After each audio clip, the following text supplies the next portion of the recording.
A principios del mes de noviembre se realizó en Ecuador la Conferencia Mundial sobre la Conservación de las Especies Migratorias de Animales Silvestres, que busca asegurar la supervivencia de especies en vía de extinción en todo nuestro planeta. Hoy recibimos en nuestros estudios aquí en la ciudad de Miami a Lorena Tapia, ministra del Ambiente de Ecuador, y vía Skype nos acompañará desde la ciudad de Bonn, en Alemania, Francisco Rila, oficial de capacitación de la Convención sobre Especies Migratorias perteneciente a Naciones Unidas. Más adelante nos acompaña el cantautor venezolano Julio César Rodríguez, nominado por partida doble a los recientes Grammy Latinos y quien nos presenta su nuevo álbum llamado Todo Empieza Soñando. Comenzamos así esta hora de Cala en el aire ya.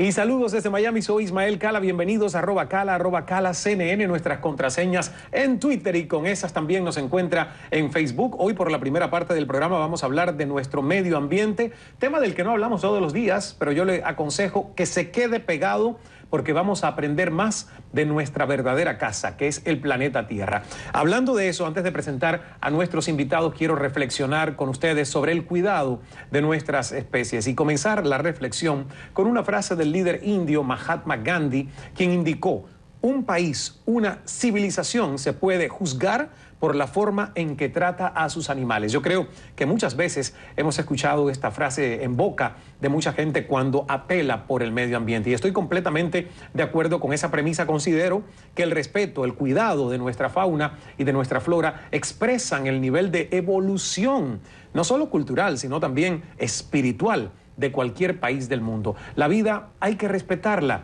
en todas sus formas y el maltrato animal y la carencia de conciencia en el cuidado de otras especies se debe reprochar constantemente a nuestro alrededor. Y yo le pregunto, ¿qué tanto protege usted la vida de animales y plantas que están a su alrededor? ¿Siente que las legislaciones de su país hacen lo suficiente para conservar las especies?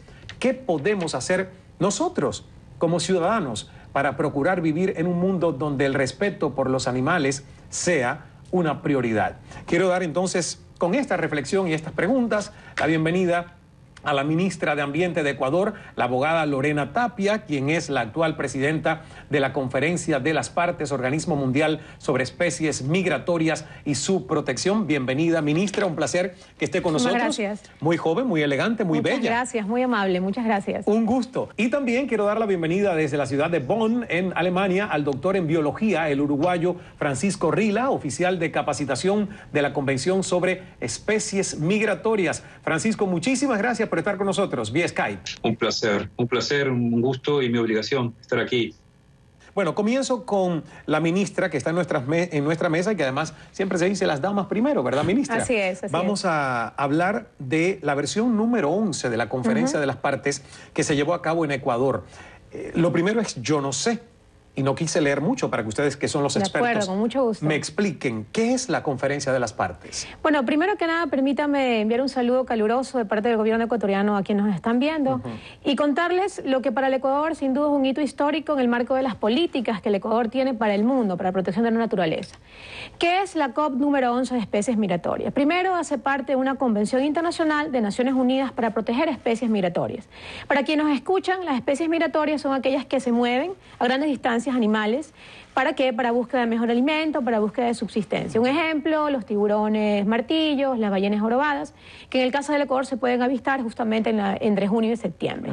Así que, ¿cómo comenzó esta historia de la COP número 11 en el Ecuador? El año anterior, varios países compitieron, entre esos Ecuador, y Ecuador es elegido por algunos aspectos. En primer lugar, porque tiene su constitución, contempla los derechos de la naturaleza, es la única constitución en el mundo que lo contempla, y en segundo lugar, porque es un país megadiverso y con políticas que también promueven la protección de las especies migratorias. Así que, en noviembre de este año, tuvimos el privilegio de ser la sede en Quito de la COP número 11. Allí discutimos varias políticas, varias alternativas de protección, alrededor de 120 países del mundo que hacen parte o son signatarios de esta convención para proteger las especies migratorias, aquellas que están en riesgo o en peligro, ¿no? Así que nos reunimos en Quito. Allí, sin duda alguna, los resultados fueron muy exitosos. De 32 propuestas de inclusión, 31 fueron exitosas, entre ellas algunas propuestas que hizo Ecuador Por ejemplo, la inclusión del tiburón martillo fue aprobado. Se incluyó en los cuerpos de esta convención, que son dos: el apéndice 1, que le dice a aquellas que se encuentran en riesgo, y el apéndice 2, aquellas que tienen condiciones no óptimas pero que no están en riesgo. Así que logramos la inclusión. Lo único que no se logró fue la inclusión del león africano, porque el país proponente no logró sustentar científicamente la inclusión, pero tiene la oportunidad para la próxima COP, que se realizará luego de 3 años, la oportunidad de poder plantear la inclusión del león africano. Así que un espacio de enorme importancia para quienes creemos en la preservación de las especies migratorias, y que Naciones Unidas le haya dado la oportunidad al Ecuador, y para mí un privilegio enorme haber sido la ministra que presidiera esta convención en el Ecuador, y donde pudimos hablar además nuestras políticas públicas como gobierno ecuatoriano. Habla muy bien del Ecuador, lo que usted acaba de mencionar, de que fue el primer país del mundo en otorgar su constitución política, derechos a la naturaleza en la constitución política. Es correcto. Ahora, ¿cuáles son esos derechos? En primer lugar, ¿qué significa eso? Es colocar al ser humano y a la naturaleza en las mismas condiciones. Ajá. Antes la naturaleza era objeto, no sujeto. Y eso es la primera premisa. En segundo lugar, tiene dos factores muy importantes de principios legales. Hoy, por ejemplo, para defender a la naturaleza se conoce como el principio legal de la responsabilidad objetiva. Quien contamina paga. Y además, cuando existe un proceso legal, yo no tengo que probar que la persona es responsable. Básicamente yo ejerzo un proceso legal y es aquel a quien denuncio que tiene que probar lo contrario. La reversión de la carga de la prueba. Ya hay casos en el Ecuador donde se han logrado sentencias de enorme importancia, donde se ha aplicado el principio de derechos a la naturaleza. La Constitución contempla artículos muy claros que le dicen que la naturaleza tiene derecho a ser respetado en todos sus niveles, que cualquier ciudadano tiene derecho a denunciar cuando los derechos hayan sido afectados, y que además de generarse el principio precautorio, cuando tengo la certeza de que voy a afectar a la naturaleza, también puedo generar acciones teniendo la duda de que existe un probable daño ambiental. No es normativa muerta ni escrita en la Constitución, hoy es ya puesto en práctica a través de los tribunales ecuatorianos, que nos han hecho un referente a nivel internacional y que nos dan espacios de discusión. La COP no fue la excepción, partió con un panel de alto nivel de ministros de ambiente del mundo, donde hablamos de las experiencias de nuestros países, entre ellos Ecuador, que habló de los derechos a la naturaleza. Felicidades por todo esto que está haciendo el Ecuador, comprometido con el tema del medio ambiente y bueno, también con el cuidado de las especies migratorias a nivel internacional. Francisco, ¿qué son las especies migratorias? La ministra ya más o menos nos dio una descripción, tú eres un experto en el tema. ¿Qué son las especies migratorias y cuántas hay en todo el mundo, si es que hay estadísticas sobre esto? Bueno, primero de todo agradecer a la señora ministra por el speech que acaba de hacer. Realmente me sorprende. Yo creo que aprendimos todos en la COP, pero ella ahora es una experta también en temas de migraciones y tengo miedo porque es posible que me saque el trabajo rápidamente. No, porque ella no se va a ir para Bonn. Le queda mucho por hacer en Ecuador. Ah, gracias. Bueno, nunca se sabe. Bueno, yo quisiera decir primero que las especies migratorias son animales que se mueven alrededor del mundo y que no conocen fronteras políticas. Se mueven a través del mar, vuelan en el aire, se mueven en tierra, recorren miles y miles de kilómetros todos los años en ciclos que van de países a otros y no reconocen, no tienen pasaporte, no reconocen los bordes, las fronteras políticas de un país. Entonces aplican a la migración porque la migración es un fenómeno que es predictible, se espera. Ya Aristóteles lo decía cuando veía que las golondrinas volvían todos los años al lugar. Es decir, se espera que las especies migratorias lleguen. Se espera que las especies migratorias se vayan cuando las condiciones climáticas no son buenas. Y son fenómenos cíclicos. Usted me pregunta por número de especies migratorias. No le puedo decir un número porque hay todavía especies que no se sabe ni siquiera su circuito migratorio. Pero sí, la mayoría de los taxones alojan especies migratorias en el mundo. Lo que le puedo decir también es que para América Latina es un continente extremadamente migratorio en temas de especies. Y es muy sano hablar de que somos por excelencia un continente que se dedica a la migración, que aloja especies migratorias, tanto en el mar, como en la tierra, como en el aire. Por eso es nuestra responsabilidad cuidarlas. Usted hablaba al principio del programa de un país también se mide, una civilización se evalúa en base a cómo cuidan sus animales. Muchas veces nosotros no podemos dedicarnos a cuidarlas, pero sí a tomar compromiso con respecto a su conservación. Entonces, aprovecho este espacio para decir que la migración es un fenómeno fascinante que ha deslumbrado al hombre desde que tiene memoria y que, bueno, participa en los ciclos biológicos y que son excelentes indicadores ambientales. Las aves migratorias, por ejemplo, llegan a lugares y encuentran el sitio contaminado y ellas no paran, no hacen una parada para alimentarse, siguen de largo. Y si no les brindamos la facilidad de alimentarlas en sus ciclos biológicos, evidentemente las especies migratorias van a morir. ¿Y de quién son las especies migratorias? Son patrimonio de la humanidad, claro. No corresponden a ningún país. Por eso es importante el criterio de internacionalidad de esta Convención de Especies Migratorias. Ahora, ministra, ser sede, anfitriones de la convención o la conferencia de las partes, ¿qué le dejó a Ecuador? Bueno, primero un enorme privilegio porque es el primer país de Sudamérica, es más, fuera de Europa, donde se realizaba una convención como esta, así que es un privilegio. Dos, un enorme compromiso, porque siendo un referente de protección constitucional, tenemos que seguir generando política que permita la protección. Ya lo decía Francisco, que además son excelentes indicadores de la salud de los ecosistemas. Eso tiene que ver con aspectos no solamente ambientales, sino sociales y económicos del desarrollo de un país. Así que las políticas ambientales son de sostenibilidad y son convenientes para los países. No hablamos solamente de protección por protección, hablamos de protección por desarrollo sostenible, que tiene esta triple dimensión que le mencionaba. Ecuador queda con un enorme compromiso como presidente de la convención, seguir impulsando lo que se logró en Quito, un trabajo que Naciones Unidas, justamente recibimos una carta, lo califica como el antes y después de Quito. ¿Qué mejor que eso? Así que es un compromiso de mantener a los países que son signatarios de esta convención en su trabajo permanente dentro del ámbito de la convención y además del trabajo que se haya pactado durante esos días a seguir generando compromisos diarios para todos quienes formamos estos países signatarios que creemos que la protección también da cuenta de un país que es responsable. Francisco, en la historia de la existencia de la Convención de Especies Migratorias, ¿cuál crees tú que ha sido el mayor resultado a nivel internacional? Porque mucha de la gente que nos está viendo quiere tener en imágenes algo que diga, bueno, esta convención existe, se reúnen anualmente, ¿es? Cada 3 años. Cada 3 años. No, cada 3 años. ¿Cuál ha sido el resultado? Entonces, dinos un ejemplo que justifica la existencia de la Convención de Especies Migratorias.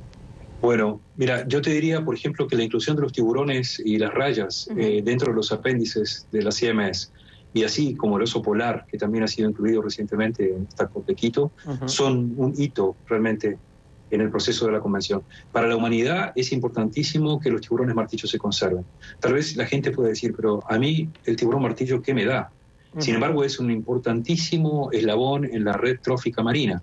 Si desaparecen los tiburones martillos, los bancos de pesca también van a disminuir y también va a haber afectada la economía de muchos países que se dedican a la pesca. Entonces, hay un antes y un después de Quito, y yo creo que los países ahora tienen el tremendo compromiso de implementar la inclusión de los tiburones en sus legislaciones, porque si no, la convención realmente no es efectiva. Pero yo creo que esta ha sido una convención, una reunión de las partes en que realmente ha habido un impacto a nivel global, porque las partes de todo el mundo, por ejemplo, eligieron los tiburones martillo, inclusive países que no tienen registro de tiburón martillo, o todos los países de la convención votaron para que el oso polar esté en los acuerdos de la CMS. Esto quiere decir que el oso polar es un hito, también un símbolo, un ícono, perdón, del cambio climático, del impacto del cambio climático. Entonces hay un fenómeno que me gustaría destacar y es las sinergias con otras convenciones o con otros acuerdos. Nosotros trabajamos muy de cerca con cambio climático, trabajamos muy de cerca también con la Convención de Tráfico Ilegal, trabajamos muy de cerca también con la Convención de Biodiversidad. Es decir, y con la Convención de Ramsar, que se dedica a los humedales. Entonces, estamos hablando de algo en común, de una red de trabajo de Naciones Unidas, pero con diferentes actores, con diferentes participantes y también con diferentes objetivos, pero que en el fondo hablamos todos de lo mismo, la conservación y un vivir mejor, o un buen vivir, como dice la Constitución del Ecuador, con respecto al desarrollo sostenible y a la conservación. Entonces creo que Quito ha marcado realmente una diferencia con respecto a las COPs anteriores, y también debo decir que el efecto masivo de los medios de comunicación ha sido enorme, y a lo cual agradezco al Ecuador también por toda su dedicación, porque estamos en todos lados hoy día, a nivel internacional, hablando de esta COP y de los resultados y de los desafíos que tenemos por delante.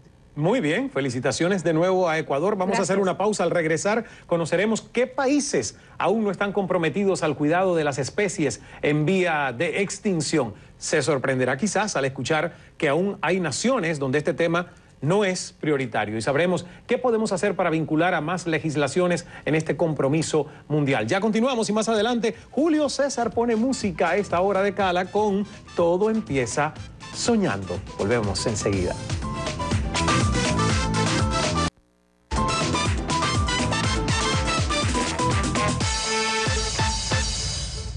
Gracias por la sintonía. Continuamos conversando sobre protección de especies migratorias en nuestro planeta y el trabajo vinculante que realiza la Convención sobre Especies Migratorias a nivel mundial. Nos acompaña aquí en nuestros estudios de Miami la bella ministra de Ambiente de Ecuador, Lorena Tapia, es la actual presidenta de la Conferencia de Partes, que es la reunión donde participan todos los países comprometidos con esta causa, y también desde la ciudad de Bonn, en Alemania, el guapo doctor en biología, Francisco Rila, quien desde hace 10 años es oficial de capacitación en este organismo internacional, siendo el único latinoamericano que trabaja allí. Así que muchísimas felicitaciones también, Francisco, por representarnos.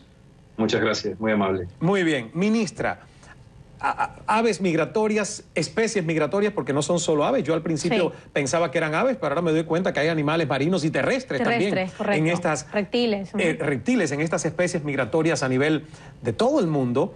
Pero yo le decía fuera de cámaras que, bueno, uno de mis viajes más impresionantes fue cuando pude hacer un documental con Matt Vigil para CNN en español en el año 2010 en Galápagos. Es un paraíso terrenal. Y alguien me dijo que por ahí también hay rutas de migraciones, ¿verdad? ¿Qué hace Ecuador para que Galápagos siga siendo ese recinto en una biodiversidad tan delicada como es hacer turismo y conservación al mismo tiempo? Pues yo le agradezco por preguntar de Galápagos, porque es la joya de la conservación ecuatoriana definitivamente. El 97% del territorio conservado, y ese equilibrio se ha dado justamente por las políticas que existen para Galápagos. El 3% que no es conservado lo estamos armonizando en la medida en que se han planteado los escenarios de sostenibilidad, como le llamamos. Es decir, cómo equilibro la conservación, el turismo, la existencia también de energía renovable, cómo hago que todo eso confluya en un sistema que sea dinámico, porque no es inamovible, es decir, hay una dinámica que podría ser una amenaza para Galápagos. Claro. Así que, ¿qué hemos logrado? Fortalecimiento de acciones entre monitoreo dentro de las áreas protegidas, control permanente por parte del equipo del Ministerio del Ambiente, y unas políticas claras en materia de la reserva marina, por ejemplo, de aquello que se denomina la pesca sostenible, aquella que es aceptable. Vamos también cambiando los mecanismos, por ejemplo, de las embarcaciones que hoy se utilizan, que tienen que migrar a energías limpias, por ejemplo, energía solar. Galápagos tiene que ser un referente. Hace pocos días inauguramos lo que va a ser la primera isla, una de sus islas, que va a funcionar con energía limpia a través de cocción por electricidad dentro de Galápagos. No va a ser ya la energía contaminante. Y otras políticas que van de la mano de una conservación que es irrestricta y es un compromiso enorme que el gobierno ecuatoriano tiene con Galápagos. Ningún esfuerzo se escatima cuando se habla de Galápagos. Por eso el trabajo que la autoridad ambiental tiene y de la mano de los otros actores es una suma de un esfuerzo que hacen que Galápagos sea hoy aún un referente en conservación. Francisco, ¿has visitado Galápagos? Sí, estuve hace unos años y quedé realmente maravillado. Siempre digo que es el mejor lugar del mundo para ver naturaleza. Siempre, la verdad que sí. Yo no sé si las personas que nos están viendo, el turismo es muy controlado, pero sí hay oportunidad de hacer turismo. La verdad que yo les digo que si quieren ver cómo debió haber sido nuestro planeta siglos atrás, yo creo que todavía Galápagos ha logrado mantener ese ambiente. Eso es un privilegio ir allá. Felicitaciones también, porque es uno de mis lugares favoritos en este planeta. Para mí también. Bienvenido siempre. Y para Francisco también. Bienvenidos. Sin duda. Francisco, tengo una duda, porque mucha gente que estará viendo el programa dice, ok, la convención protege al tiburón martillo, protege estas especies que cada país hace su caso y bueno, se aprueba. Pero ¿qué pasa cuando, por ejemplo, en el caso del tiburón, que es un animal, ¿verdad?, de océanos, de agua, ¿qué pasa cuando estos animales están en aguas internacionales? ¿Quién los protege? Ese es el riesgo, por eso la importancia de hacer acuerdos entre países y tener control con las pescas de altura, y la pesca incidental, que es uno de los problemas más grandes, es lo que en inglés se llama el backcatch, que son las pescas por accidente, que realmente caen presas, animales que realmente no tendrían que caer, como albatros, petreles, tortugas marinas, tiburones. Infelizmente, el compromiso internacional con relación a las especies migratorias, a la convención, no es total. Hay algunos vacíos en el mapa de la membresía de la CMS, que realmente aprovecho este espacio para poder hacer un poco de lobby también y tratar de llegar a todos los medios que sea posible para que los países se comprometan con la causa migratoria a través de la Convención de Especies Migratorias. Nosotros tenemos grandes países que son realmente importantes en temas de biodiversidad que no están dentro de la Convención. Y es el momento de tomar conciencia y de entrar. Claro. De entrar porque dentro de la Convención es más fácil de trabajar en forma cooperativa.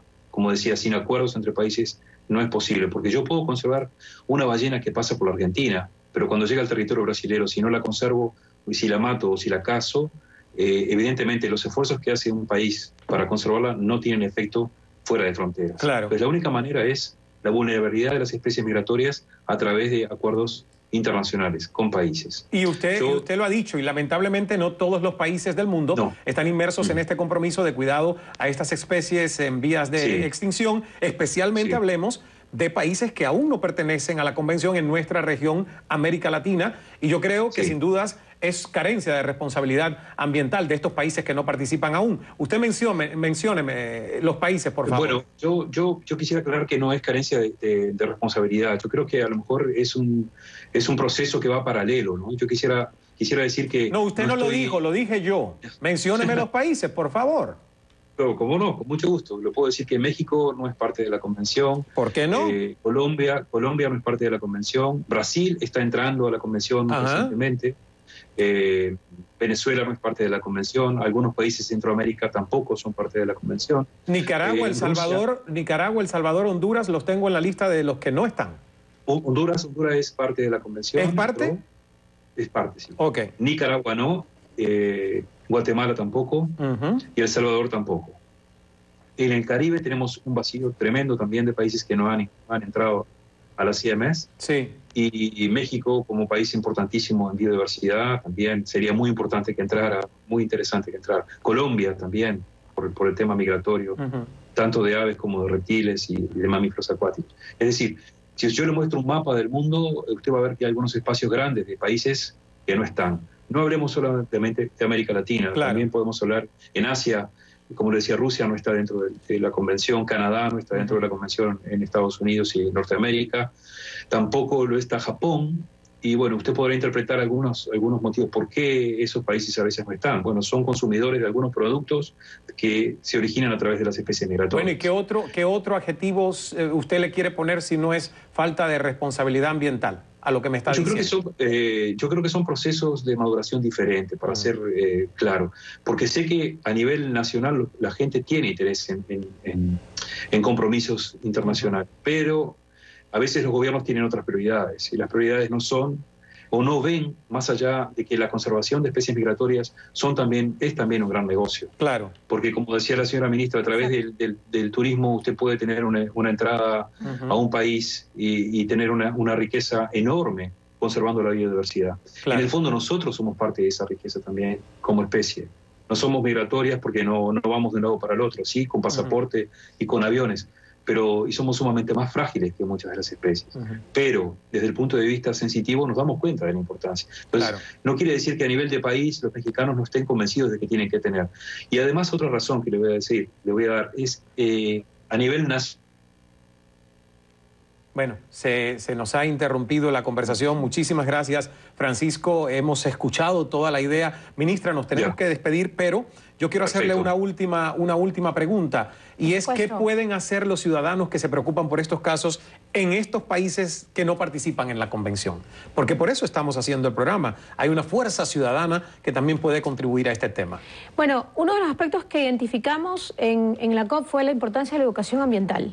Si usted no forma ciudadanos responsables, no tiene países responsables. Claro. Así que en el espacio ciudadano hay mucho por hacer. Ciudadanos responsables, que cuiden sus recursos naturales, que no generen actividades que lesionen el ambiente. Sin duda, eso es una suma de un país responsable. Y quién sabe, en unos años, como mencionaba Francisco, sea posible también que sean parte de una convención que en el caso del Ecuador está ratificada hace algunos años atrás. Bueno, este tema no lo vamos a dejar caer, así que de aquí a un buen tiempo los volveremos a invitar y tendremos un update, una actualización de lo que esté pasando. Gracias, Francisco, por estar con nosotros desde Bonn, Alemania. Muchas gracias a ustedes y buenas noches. Gracias, y a usted, ministra, gracias por viajar a Miami para estar con nosotros en persona. Un gusto, pues, también estar aquí. Gracias. Hasta la próxima. Hasta luego. Al regresar recibiremos al gran cantautor venezolano Julio César, quien nos presenta su reciente álbum titulado Todo empieza soñando. Fue nominado en 2 oportunidades a los recientes premios Grammy en ese evento que se desarrolló hace muy poco en la ciudad de Las Vegas. Ya regresamos con música en Cala.